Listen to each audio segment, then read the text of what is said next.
जय हिंद दोस्तों, मेरा नाम है रुपेंद्र कुमार शर्मा। आप देख रहे हैं शर्मा कोचिंग क्लासेस। अगर आप हमारे यूट्यूब चैनल को सब्सक्राइब नहीं कर रहे हो, बिल्कुल ज़रूर कर लीजिए, बहुत ही इंपॉर्टेंट चैनल है। टेलीग्राम से जुड़ सकते हो शर्मा कोचिंग क्लासेस के साथ। आप कॉल या व्हाट्सअप नंबर से भी हमारे शर्मा कोचिंग क्लासेस में बिल्कुल जुड़ सकते हो, ठीक है। साथ ही बता दूं, हमारी कुछ पेड कोर्सेज भी चलती है, चाहे वो CGPSC से रिलेटेड हो। इसमें कैटेगरी 1, 2, 3 के हिसाब से आप ज्वाइन कर सकते हो, ठीक है। और साथ ही साथ आप एडवांस पटवारी कोर्स को भी ज्वाइन कर सकते हो। और ज्वाइन करने के लिए इस नंबर पे कॉल करके आप हमसे बात कर सकते हो, ठीक है। चलिए आगे देखते हैं। चलिए, जो आज का टॉपिक है केमिस्ट्री का क्लास सेकंड है। गैसों के आचरण के बारे में हम समझेंगे कि आपके एग्जाम से कैसा क्वेश्चन निकल के आएगा और यहां से हमें क्या पढ़ना चाहिए, कितना हमें अपने एग्जाम के लिए याद रखना पड़ेगा, ठीक है। जैसे कि पहला आप देख रहे हैं, आपको क्वेश्चन दिख रहा होगा, बॉयल्स का नियम। स्थिर ताप पर गैस की नियत मात्रा का आयतन उसके दाब के व्युत्क्रमानुपाती होता है। पहला चीज तो आपको बॉयल्स का नियम याद ही रखना पड़ेगा कि बॉयल का नियम होता क्या है।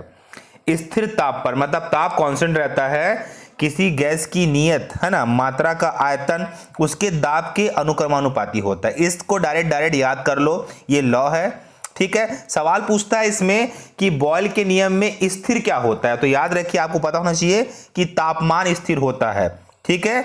इस चीज को आपको याद रखना है, ठीक है। साथ में आप देखेंगे चार्ल्स का नियम। चार्ल्स का नियम क्या होता है? स्थिर दाब पर किसी गैस की नियत मात्रा का आयतन उसके परम ताप का सीधा अनुपाती होता है। सेकंड बात है कि आपको इस नियम को याद रखना है, ठीक है। अब इसमें सवाल क्या पूछता है एग्जाम में कि चार्ल्स के नियम में स्थिर क्या होता है, इसमें दाब होता है। मतलब बॉयल्स के नियम में जहां पे ताप होता है, वही चार्ल्स के नियम में क्या होता है, दाब होता है। इसको याद रखना। और परम ताप का ये फॉर्मूला होता है, ठीक है। आप एक चीज को समझ ही चलिए, लॉ तो आपको सीधा सीधा याद करना है, पर इसमें जो सवाल बनाता है वो इस चीज को आपको देख के चलना है, ठीक है। उसी के बाद आएंगे एवोगैड्रो नियम के बारे में। क्या होता है एवोगैड्रो का नियम? समान ताप एवं दाब पर सभी गैसों के समान आयतन में अणुओं की संख्या समान होती है। दाब भी समान होगा, ताप भी समान होगा, आयतन भी समान होगा, तो अणुओं की संख्या भी समान होती है। ये एवोगैड्रो का लॉ है, नियम है, ठीक है। नियम को तो याद करना ही करना है, क्योंकि नियम दे के सवाल में ऑप्शन पूछ सकता है। समान ताप व दाब पर विभिन्न गैसों के 1 ग्राम अणु का आयतन 22.4 लीटर तथा इस 22.4 लीटर में 6.022 इंटू 10⁻23 अणु होते हैं। तो एवोगैड्रो का नियम क्या होता है और ये कंटेंट पूछता है ना, कभी कभी पूछ देता है एवोगैड्रो का मान क्या होता है करके। तो ये चीज आपको याद रखना है। आपको क्या समझाने की कोशिश कर रहा हूं कि नियम को याद कर लीजिए कि नियम होता क्या है। समान ताप समान दाब पर सभी गैसों का आयतन अणुओं की संख्या समान होती है, ये नियम है। और एवोगैड्रो का वैल्यू पूछेगा, या तो आपको ऑप्शन में या तो ये पूछेगा कि एवोगैड्रो का कितना वैल्यू है, या तो ये पूछेगा। तो आपको दोनों को याद करके चलना है, ठीक है।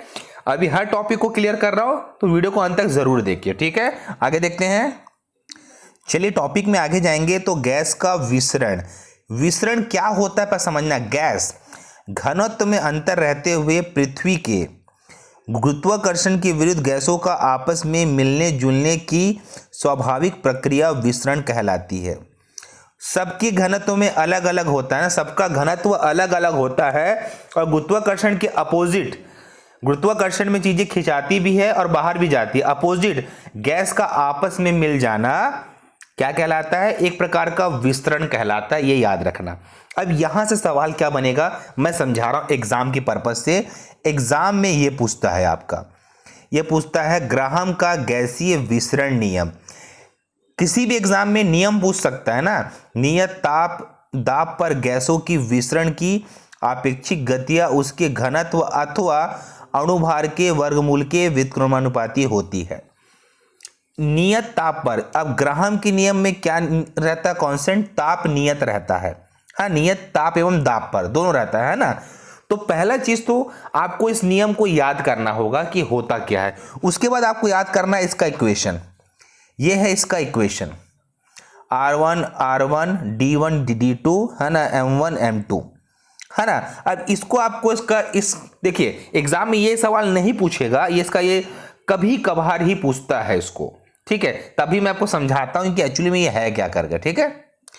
देखिए ये फॉर्मूला कब काम आता है, कभी कभी न्यूमेरिकल क्वेश्चन आते हैं तब काम आता है। जैसे आपको हाइड्रोजन का दे देगा और ऑक्सीजन का दे देगा, है ना, हाइड्रोजन और ऑक्सीजन का दे देगा और उसका विसरण नियम निकालने बोलेगा तब आता है। वैसे बहुत रेयर क्वेश्चन आता है, पर यहाँ तक आप इसमें कुछ ज़्यादा तामझाम ना करते हुए इस टॉपिक का सारे लॉज याद करना है, मतलब इस टॉपिक में जितने भी मैंने नियम सिखाए वो याद करना है, ठीक है। एक बार रिवाइज करा रहा हूँ कौन कौन से नियम को अच्छे से करना है। देखो इस टॉपिक में मैं समझा रहा हूं सटीक डाटा, आपको बॉल्स का नियम याद करना है, आपको चार्ल्स का नियम याद करना है, आपको इसमें स्थिर क्या रहता है वो याद करना है, साथ में आपको एवोगैड्रो का भी नियम याद करना है, इसमें सब में टेस्ट होगा, है ना, इसकी वैल्यूज याद करनी है। इन चीज को याद करके चलिए, ठीक है। ज्यादा समझना नहीं, प्री में या सीजी व्यापम में या रेलवे में एकदम बेसिक क्वेश्चन आता है, उस बेसिक क्वेश्चन को सॉल्व करना है अपने को, ठीक है। साथ में आपको सारे लॉज याद करने हैं, ठीक है। जैसे ये ग्राहम का गैसीय विसरण नियम, इसमें स्थिर क्या होता है, ताप और दाब होता है, स्थिर कर देते हैं। गैसों की विसरण की अपेक्षित गति उनके घनत्व का क्या है, अणुभार के वर्गमूल के व्युत्क्रमानुपाती होती है। ये जो D1 D2 है वो डेंसिटी के बारे में बात हो रहा है ना, तो आपको उसका इक्वेशन भले भी याद मत करो, पर इसके लॉस को जरूर याद करो, नियम को जरूर याद करो। टॉपिक छोटा है पर अथेंटिक है, यहां से सवाल निकल के आते हैं। मैं इसका जब टेस्ट लूंगा और क्लियर कर दूंगा आप लोगों को, है ना। तो इस वीडियो में इतना ही रहेगा। डेली वीडियो आपको मिलेगा हर टॉपिक से रिलेटेड, जो कि आपके हर एग्जाम में काम आएगा, ठीक है। लॉस को पूरा याद कर लो, बाकी आने वाले और मतलब क्लासेस में मैं बहुत कुछ क्लियर करके आपको दूंगा। ओके, धन्यवाद, थैंक यू।